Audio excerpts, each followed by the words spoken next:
শক্তিশালী একাদশ নিয়ে সেনেগালের বিপক্ষে মাঠে নামতে যাচ্ছে ব্রাজিল। তবে কারা থাকছেন ব্রাজিলের সেরা একাদশে জানিয়ে দিব এই ভিডিওতে। নভেম্বরের উইন্ডোতে আবারও মাঠে নামছে ব্রাজিল।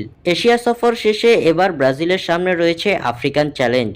নভেম্বরের উইন্ডোতে সেলেসাওরা মুখোমুখি হতে যাচ্ছে আফ্রিকান জায়ান্ট সেনেগালের। ইউরোপের মাঠে সেনেগালের বিপক্ষে লড়বে 5 বারের বিশ্ব চ্যাম্পিয়নরা। তবে কেমন হতে পারে সেনেগালের বিপক্ষে ব্রাজিলের একাদশ? কারা কারা থাকবেন কার্লো আনচেলত্তির সেরা একাদশে, সেটাই এখন বড় প্রশ্ন। গোলবারের দায়িত্বে এবারও থাকছেন না এলিসন বেকার। ইনজুরি কাটিয়ে এখনো ফিরতে পারেননি এই গোলরক্ষক। সবশেষ ম্যাচে কোচের পরীক্ষায় উতরাতে পারেনি হুগো সৌজা, যার কারণে এই পজিশনে ফিরতে পারেন সম্প্রতি ফেনেরবাচেতে যোগ দেওয়া এডারসন। এছাড়াও বেন্তো আছেন প্রতিদ্বন্দ্বিতায়, তবে ফর্ম বিবেচনায় একাদশে থাকবেন এডারসন।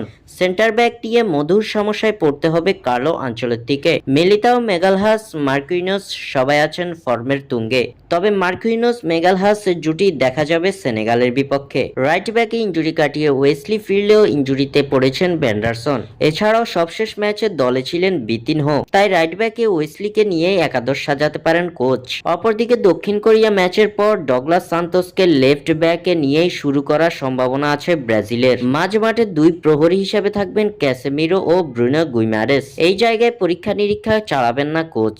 আক্রমণ ভাগে থাকবে ম্যাজিক্যাল সব ফুটবলার। রাইট উইঙ্গার হিসেবে খেলবেন এস্তেবা উইলিয়াম ও লেফট উইঙ্গার হিসেবে থাকবেন ভিনিসিয়াস জুনিয়র। এছাড়াও নাম্বার 9 পজিশন নিয়ে লড়াই হবে রদ্রিগো ও ম্যাথিউস কুনহার মধ্যে। তবে শেষ পর্যন্ত সেরা একাদশে জায়গা করে নিতে পারেন রদ্রিগো গয়েজ। দর্শক, আপনাদের মতো ব্রাজিলের সেরা একাদশ কেমন হতে পারে? আপনাদের পছন্দের লাইন আপ আমাদের কমেন্ট করে জানিয়ে দিন। স্বাক্ষর থেকে সাদবিন ইসলাম।